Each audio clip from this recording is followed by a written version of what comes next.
Marcus's team obviously has been through a lot in the last week. Just what's been, you guys seem so hyper-focused and confident still. What's gone behind that? Like, how do you guys feel right now? We feel good. We trust in each other. We believe in the coaches, and we just trust in each other, and we're confident in each other. I guess, Marcus, over your career, you've gotten really comfortable in the mid-range. How did you kind of develop that skill, and where did that kind of start for you as a player? I don't know, really. I just, I felt like my freshman year, I was kind of getting stuck a lot in the mid-range area, and I didn't really have anything to do. So, I just got in the gym and worked on it. Justin, Coach Underwood kind of gave us the impression that over the last couple of weeks he feels like something flipped for you. Do you kind of get a feeling of what that was and how things have kind of been a little bit easier for you the last couple of weeks? I just feel like a lot. I'm just calming down a lot and trusting my team as they're going to give me the ball in the right spot and just making shots. So, yeah. Marcus, I know you worked in the mid-post at SIU. At what point did you know that posting up like this would be something you'd do at Illinois? Was it something they talked about in the recruiting process or during the summer? What point did you know playing this booty ball is something you'd be doing? We talked about it a little bit in the recruiting process. Not really. It was really just one day we had a film session, and TA, Tyler, they just sat us down there like we think like, you and Ty can really take advantage of guards doing this. So it was one day, I don't remember when it was, but just watched film and we decided that we felt like that we had an advantage there. As Marcus, just offensively made the most efficient game of the season for you guys. Just what leads to a game like tonight, just to have that kind of performance? Just ball movement, really.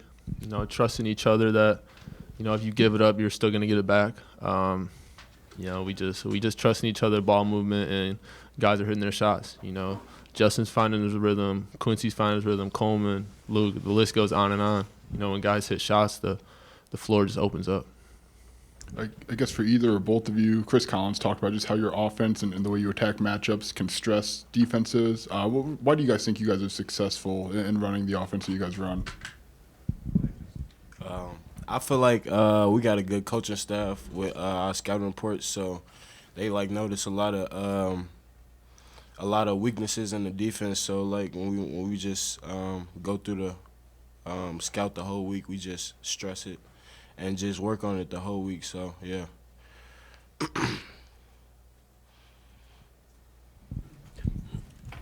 You guys had to do obviously Boo Boo. He's one of the better guards in the Big Ten. You guys had to guard him as well, in addition to the offense. So talk about defensively what you were able to do with him.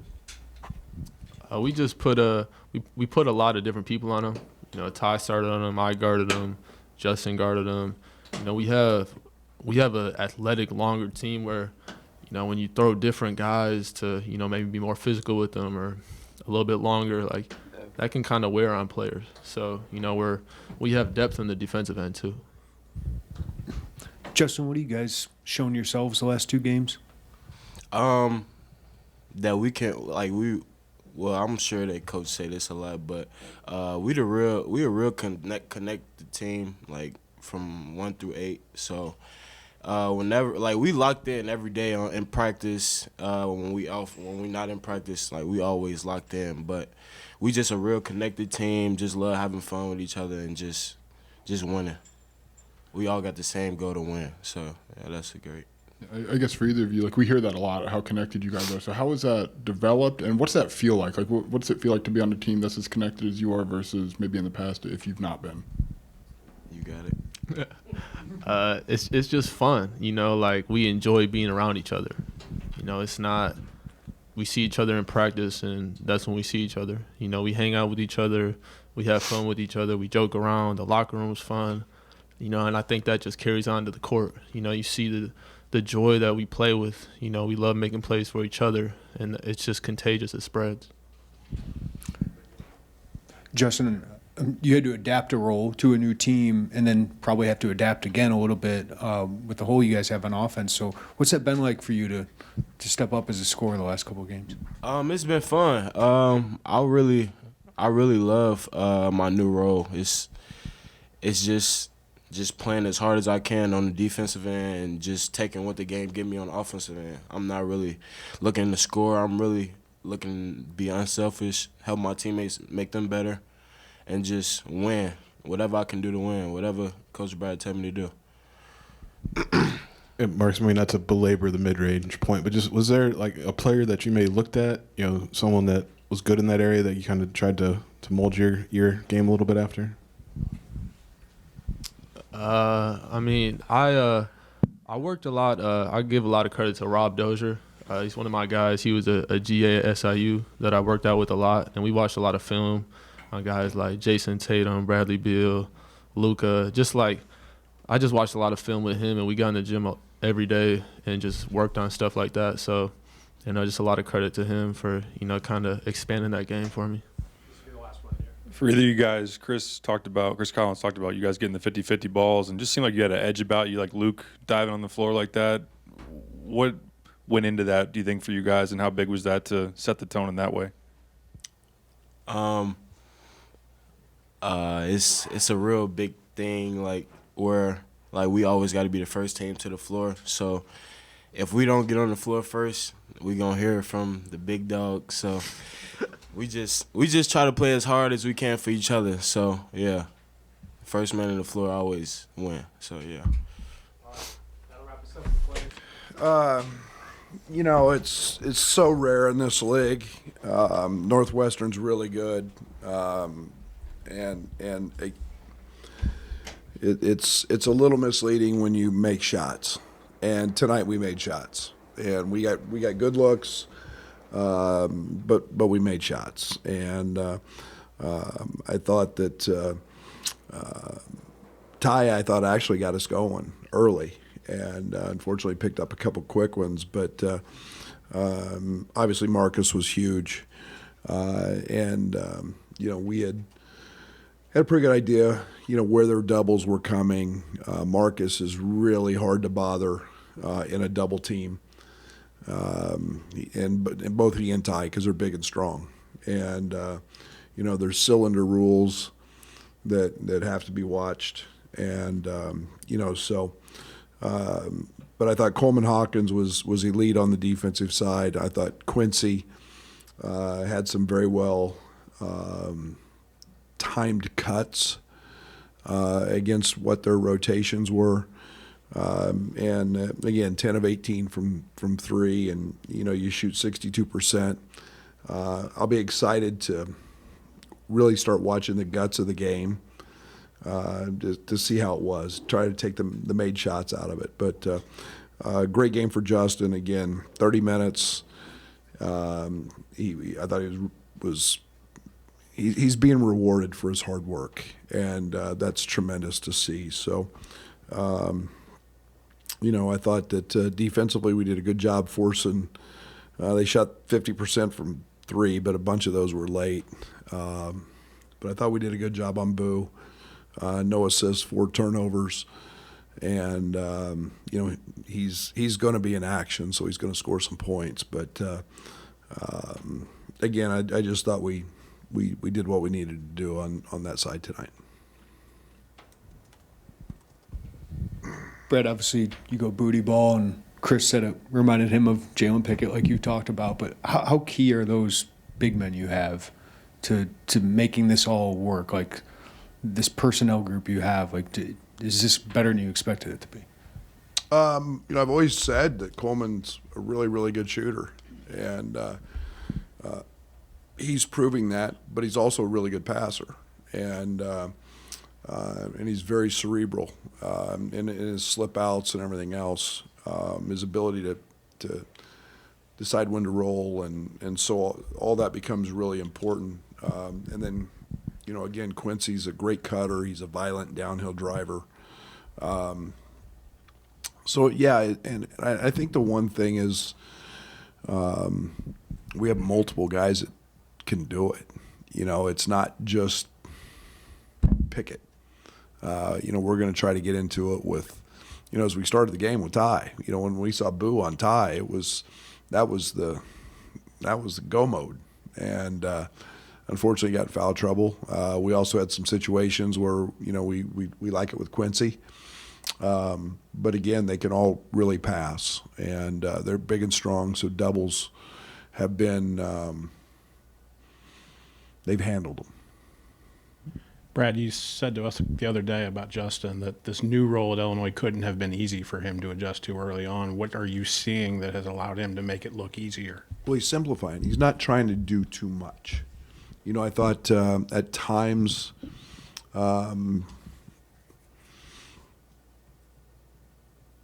you can try so hard to be a really good player, and sometimes it's just settling into what the offense gives you, what we need you to do. Run really hard, guard your tail off. The ball instinctively finds him a lot. And then, it's shoot open shots, and if they fly at you, drive it. And it's been that simple, but it doesn't happen like that. It takes time. Brad, at what point was what you're doing with Marcus right now come into your vision? Was this something you thought about when you recruited him, or when you got him in the summer and played with it? When did you lean into that the way you have? Well, we knew he could do it because he did a lot of it at Southern Illinois. I mean, he found his way into post-ups from different areas. And so we knew that was going to be I don't know if we knew it was going to be like this, and we really knew we really thought about it a lot more with Ty when we moved him to the point that okay, this is a guy that can be because he's in our league, a picket guy, and it's just blossomed from there. And again, Coleman and Luke and all those guys are keys because they can make shots. So he had 21 assists Friday against Fairleigh Dickinson, 17 on 35 makes tonight. Just what are you seeing from the ball movement where you're getting those numbers now? The right reads, and unselfish play. It's turning down a good one to get a great one, and I think that there's you not only have to be a good shooter, but you got to be a really good passer, and you got to have some instincts and feel. And our turnovers are down, or 10 turnovers tonight in a game that you scored 94, whatever we scored, it's 96, and you're going to have a few, but we're a very unselfish, connected group. Coach, can you just talk to the scouting report for this game and the matchups you thought you could exploit and actions you think you could run out of the double teams in the post? Well, we knew their scheme, and we know what they like to do. I mean, I think they were one of the best defenses last year in the country, and but again, we felt like that there were some challenges that they might have guarding us, and again, if Boo's going to get 20, we want to make him guard at the other end. We want to have him be responsible for for having to guard there, but. Again, it was just kind of finding the right matchup at the right time, and giving the ball to Ty or giving the ball to Marcus. Tonight was a lot of Marcus, and and then just making plays and reads out of it. Coleman, you mentioned Coleman's defense. What does he give you defensively that everything allows you to do all this? Everything that you don't have to coach. And what I mean by that is he is instinctive. He's smart. He's coming over in timeouts. He's talking to me constantly. I like, why did they score there? And he knows that it didn't even enter. Doesn't understand. The play might not have had him in it. He just understands everything about that side of the floor. And then he's got length, and then he's got the mobility to guard a lot of guys. And and we got him on a switch there with Boo in the first half, and he's pretty good with that. And so he does everything we don't coach, and then he knows our stuff really well, and he knows the scouting report really well. Brad, the effort plays tonight, Luke diving on the floor, just seemed like you guys had a energy and edge to you. How did you see that? It's usually Yeah, I wasn't very happy at the one at the end of the first half when Barnheiser's. I think they got 3 offensive rebounds and there was a loose ball and we didn't get on it, and that was one of the first comments I made at halftime. And you always remember the ones that you don't get more than you remember the ones we actually do get. But we talk about those things daily. That's winning a possession like that is, one, very deflating for your opponent, but it helps you win a game that you maybe in a 2-possession game is a difference maker. And all that is effort and want to and desire and wanting to win worse than your opponent. And excuse me. And Luke's great at that. And we got a whole team full of guys like that. Brett, this last week obviously could have been a distraction, a speed bump for your team. What do you credit their focus and their confidence through that to? They're very connected, as I've said. I keep going back to that. I don't know what other word to use. And they have tremendous desire and passion, and then they all believe in their abilities. And it's a tribute to them. It really is. Brad, we've heard the term connected from literally everyone we talk to. So what did you know, and what as a coach are you looking for that you kind of maybe see those signs that it's to the level that you guys are describing it as?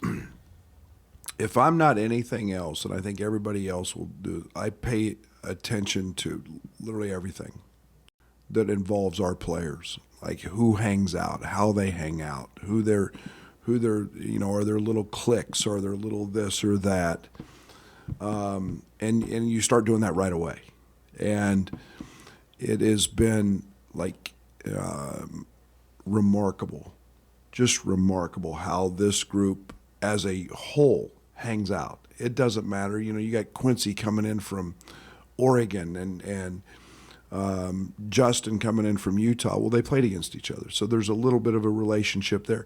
And then it's Luke's so funny and Coleman's so funny, and they're personal, and it's just been an easy fix, and it hasn't been anybody get worried about anything. They've just all fit in. Marcus is worked so hard and is funny, and he's got a great sense of humor. I can't explain it, but they all, not on it, off of it, care about each other. And there's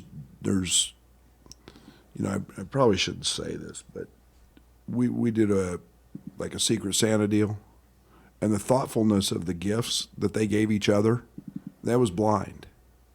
It was, they didn't know who was what, but the thoughtfulness that they gave each other and the gifts were remarkable, and it fit each and every one of them. And man, I just sat back there and was like, wow, it's at another level. Just offensive versatility from Justin Harmon over the last couple of games. What's that? Does that add a dimension to the offense? Yeah, Justin's a really good driver of the basketball, and that's what his forte was last year coming in, was his ability to get downhill and make plays, and he's got different release angles and different areas that he can score from, but yeah, he's keeps adding. He's been good. I mean, he's stuck with kind of those 6 for most of this game. I mean, are you thinking margin of victory, maybe offense, defensive efficiency, just may all the things that go into these rankings that at one point down the line are going to matter? I'm thinking about winning the game, but I think you'd be foolish if you don't think about those things, the way the system's set up. Yeah. No, I'm not trying to rub any. I wasn't trying to do that. I'm not trying to be unsporting. That never crosses my mind. But with Nico out, we don't have a ton of options at the point, and so there's restricted opportunities there. But yeah, it always never leaves my mind. Thank you.